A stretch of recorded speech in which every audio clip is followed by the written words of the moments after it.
Today on Investigate TV Plus, a family forever changed by a homemade gun. It's terrible, and I can't believe that we lost a child. As law enforcement warn, these weapons are flooding American streets. I would say we've seen a 1,000% increase, and I'm being conservative on that. We get an in-depth look at how so-called ghost guns are assembled so quickly and how they're nearly impossible to track. Then, billions of dollars are available to help people experiencing homelessness. But when you're on the streets, navigating the system isn't easy. Hey, I have no address, I have no phone, I don't have a computer for email, but I'm on a wait list. Well, how do I know when I come up on the wait list? We get insight into how resources reach those who need it most. Plus, a 79-year-old proves age is just a number when you have 500 horses under the hood.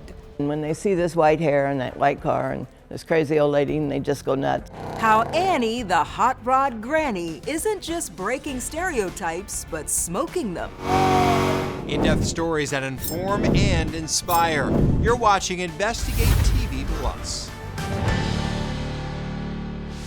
Homemade weapons without a serial number tied to crimes across America.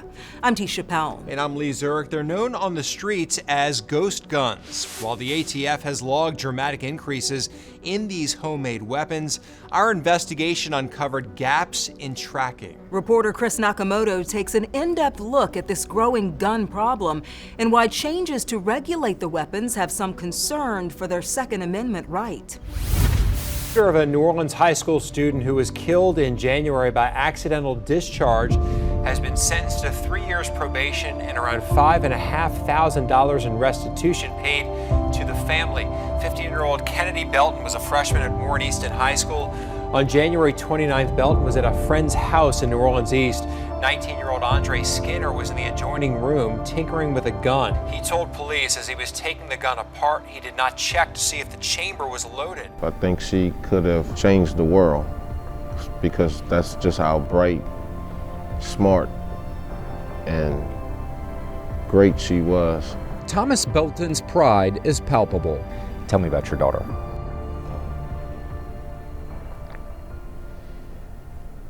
She was beautiful, beautiful soul, beautiful spirit, beautiful person. His grief discernible as he now refers to his 15-year-old daughter, Kennedy Belton, in the past tense. Heartache and questions linger.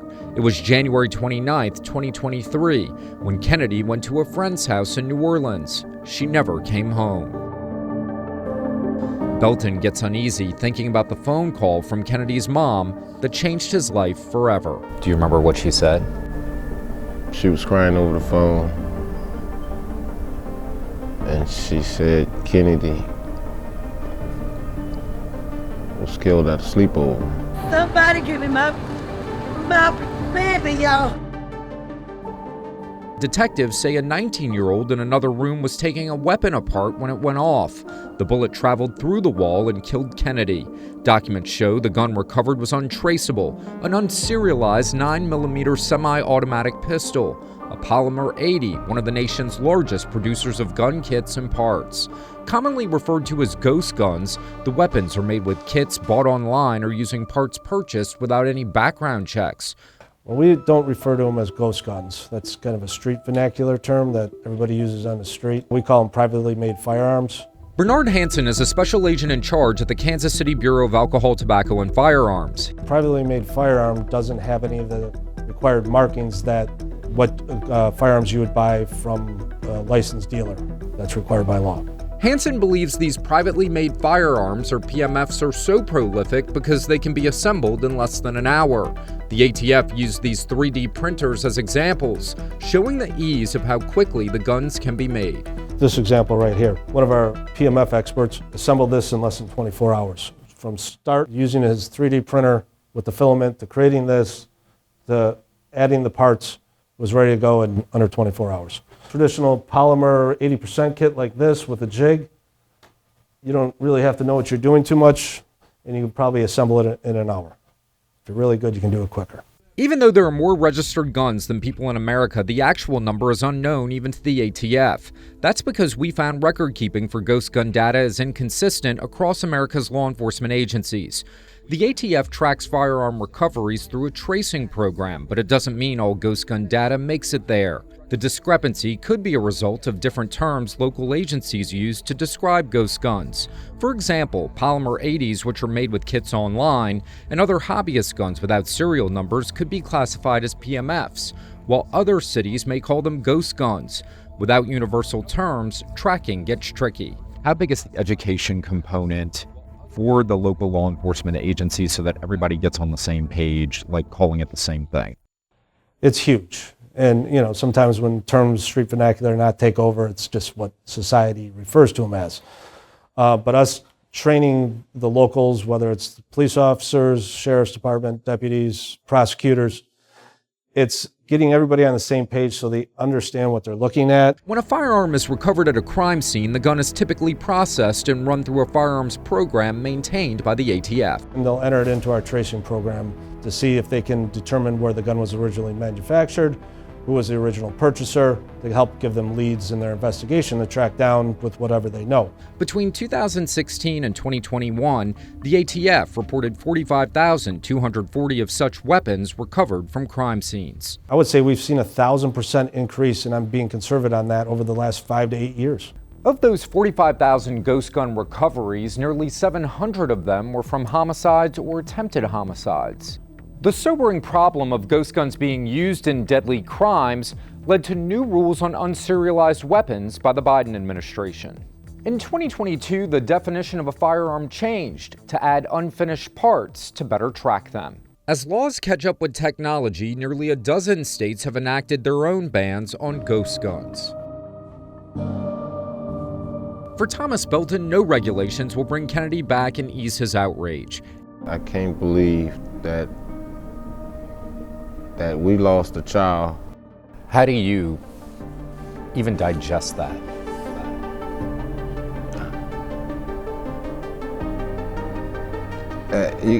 I can't. You can't. The 2022 change also clarified that these kits qualify as firearms, and commercial manufacturers must be licensed, perform background checks, and include serial numbers on the weapons.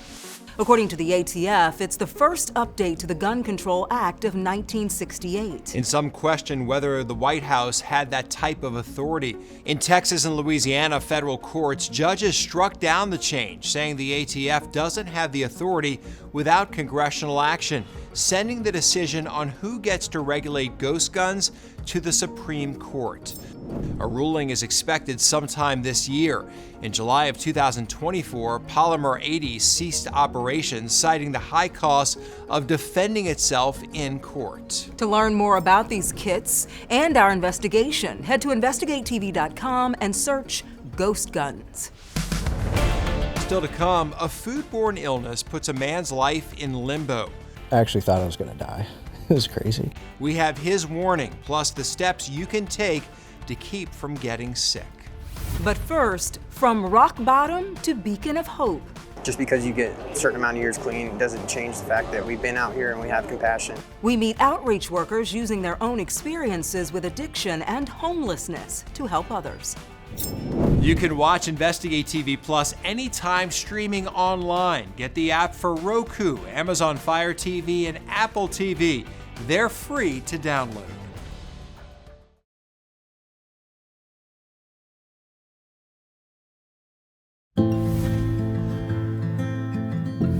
There are thousands of nonprofits and municipal agencies in the U.S. providing services to people experiencing homelessness. But navigating that system can be difficult for someone living in the street. That's where peer outreach workers come in. They work tirelessly to connect people to the resources they need. Investigative reporter Ezra Kaplan explains how their compassion is inspired by experience. It's 6 a.m. and in an empty lot in downtown Portland, outreach workers are setting up for the day ahead. They put out the signs, and James Janis starts brewing the first batch of Morning Joe. So this is the BHRC outreach van. We serve coffee throughout the day, and just provide kind of the initial contact. Around the street, it's known as the ticket van. Stopping by here is the first step towards getting a ticket to access the day center run by the Mental Health and Addiction Association of Oregon. And that hot cup of coffee can also start a conversation. There you go. Have a great day. We're not here to tell anybody what they need to do or how to live their lives, but if they want to do something else, we're going to be here for them when they're ready. The trouble is, when someone is ready for help, it's not always clear how they can get it.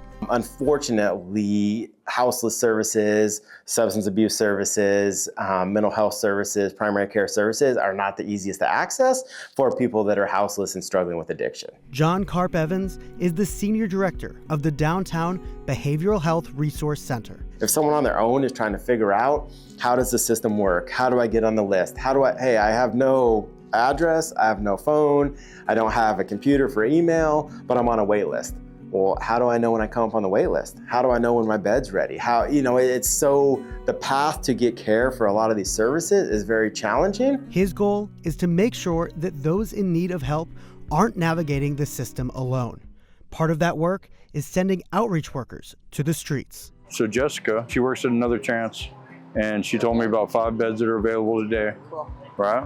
I'll call her. I was going to go to Rosehaven this afternoon. Yeah. And so your insurance will pay for all that. Sean and Tommy walk the streets of Portland, armed with flyers, a knowledge of the system, and their own lived experience. We're able to reach a lot of people that other people can't reach from our what they call lived experiences, the life that we've lived. I mean, we've been studying for this our whole life. The qualifications for this job are some of the same things that would be red flags for almost any other employer.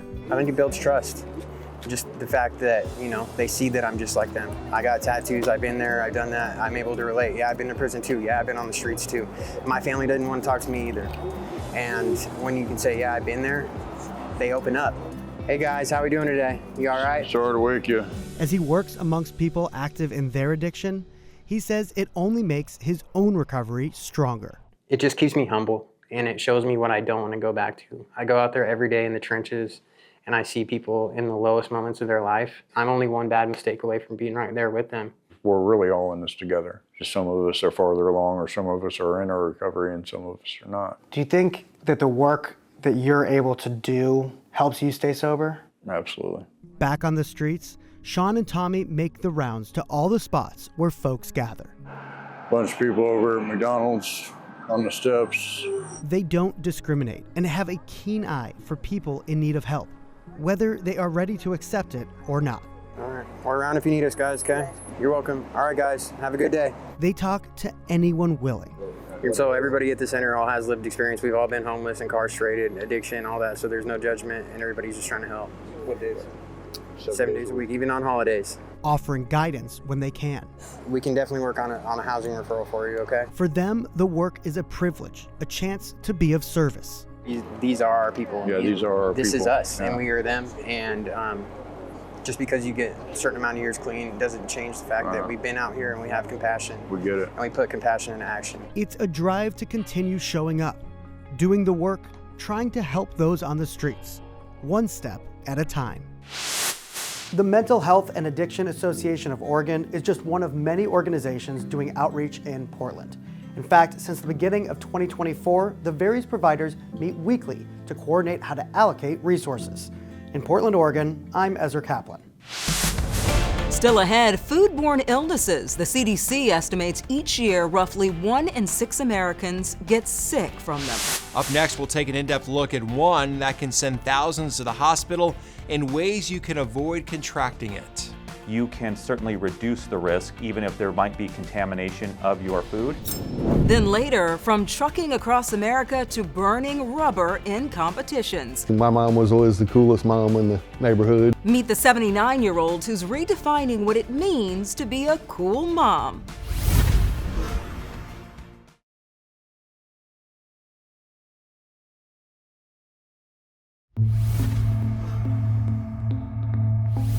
The CDC is investigating an outbreak of E. coli. It is working to find the source in an E. coli outbreak. It's caused quite a scare with an E. coli outbreak. E. coli, it's a bacteria that sends thousands of people to the hospital every year. But did you know most E. coli are harmless? The CDC says the bacteria is part of a healthy intestinal tract. It helps us digest food, produce vitamins, and protect us from harmful germs. But some E. coli can make you severely ill, and you can get infected from contaminated food. That's how a Kansas City man believes he contracted it. The foodborne illness didn't just make him sick, but escalated the severity of his stage 4 kidney disease. Reporter Zach Summers shares his story, plus we'll share ways you can avoid contracting E. coli. It's been quite the roller coaster, I'd say. Lucas Kirby doesn't like to ask for help, but the 23-year-old was forced to when he became violently ill. It was just all hitting me all at once. I actually thought I was going to die. It was crazy. He thought it was a fever at first. Doctors at KU Medical Center discovered it was actually a strain of E. coli bacteria. Extreme fatigue, dehydration, excreting out of both ends, and it's not pretty, to say the least. And you can't really sit up, you can't walk. It took me out, for sure. To complicate matters, Lucas is currently waiting on a kidney transplant. He was diagnosed with stage 4 chronic kidney disease at age 16. My doctors said that I've got 2 years if I do no treatment at all. So that's no dialysis, no transplant, and now it's reduced by another year. A grim prognosis that haunts Lucas's mother. It's a scary disease to have, kidney disease, and we thought it would go much further into his life, not at age 23. E. coli spreads by eating contaminated food. Lucas has an idea of where he contracted the illness, but it hasn't been confirmed. It's reported automatically, sometimes through just the computers in the labs. Dr. Dana Hawkinson, Medical Director for Infection Control and Prevention at KU Health System, says most people recover from E. coli without being hospitalized. He says avoiding food cross-contamination, cooking food to its appropriate temperature, and good hand hygiene are good preventative measures. And when you do all of those things, you can certainly reduce the risk, even if there might be contamination of your food. Your blood pressure's up. As for Lucas, this experience has forced him to prioritize his health now more than ever. I hope I never get it again. That's for sure. Kirby was released from the hospital a week after being admitted. As of February 2025, he's still trying to find a potential kidney donor. To avoid contracting E. coli, the CDC says when camping or traveling, always use safe water for drinking, cooking, and brushing your teeth. Also look for milk or juices with the word pasteurized on the label. That process kills harmful germs. And a Kansas City area health expert says one of the best things to do is stay informed. Watch the news. Because when there's outbreaks, there's very seldom just one case here and then another state away or so another case over there. And E. coli usually comes from a common source or one that can be tracked back, but that takes a while.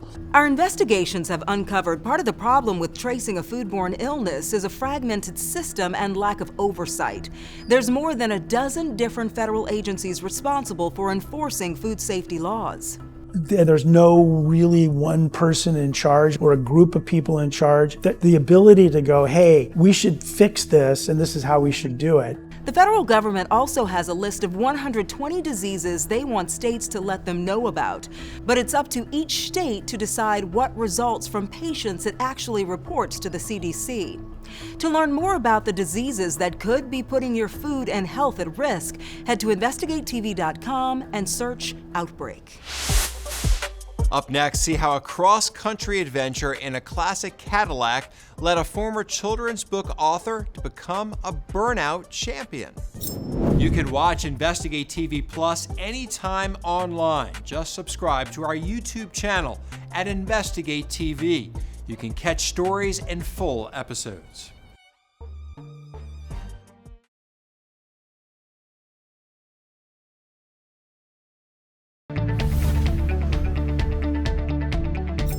All right, Tisha, have you ever taken a cross-country road trip? I haven't, but I would like to one day. It'd be fun to kind of go around the country. Yeah. See a leisurely trip. All right.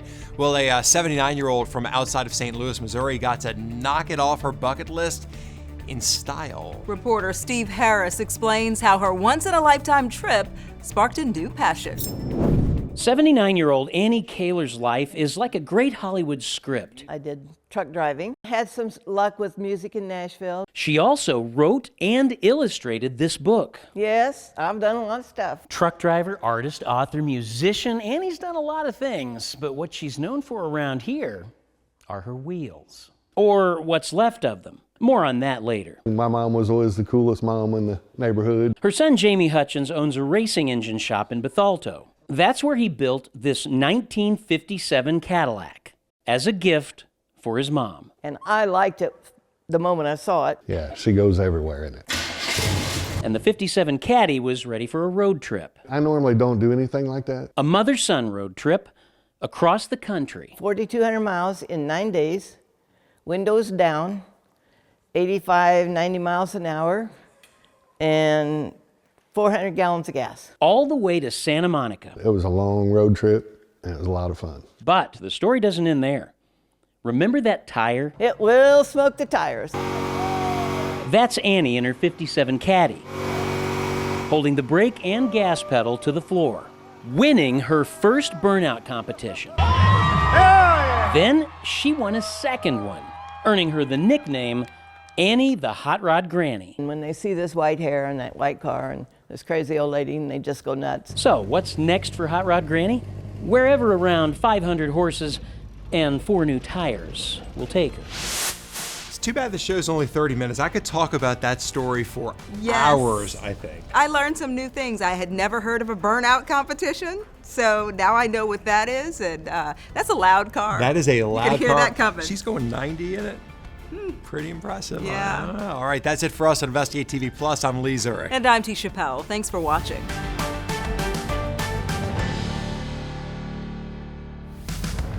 As more Americans face scorching summer temperatures, we found the extreme heat is getting more dangerous. Our son lost his life, and if we can prevent this from happening to another family, as tough as it is, I'll share this story. We examine the protections in place for people who work outdoors and why some experts say it's not enough.